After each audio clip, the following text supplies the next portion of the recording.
अस्सलाम वालेकुम, मैं हूँ मयूषा और इजी लाइफ आइडियाज़ में खुशामदीद। आज मैं बना रही हूँ मायोनीज़। तो अपनी रेसिपी शुरू करते हैं। अब 1 टीस्पून नमक, 1 टीस्पून चीनी। नमक आप अपने हिसाब से भी डाल सकते हैं, कम या ज़्यादा। काली मिर्च 1/2 टीस्पून,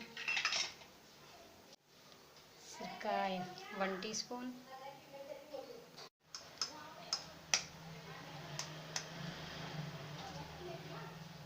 अब इसमें एक अंडा डालेंगे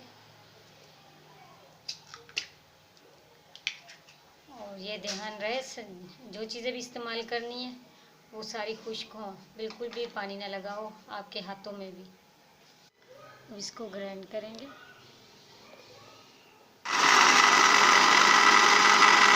इनको ग्राइंड करके अब इसमें हम आहिस्ता आहिस्ता ऑयल शामिल करेंगे। 1 कप है ऑयल और बिल्कुल इतनी स्लोली इसको डालना है कि तकरीबन 5 मिनट में 1 कप ऑयल डालना है।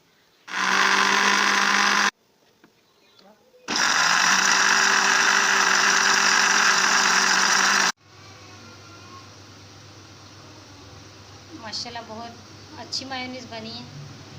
तकरीबन 5 मिनट में तैयार हो जाएगी ये मायोनीज़ और इसका कलर भी बहुत अच्छा आया है।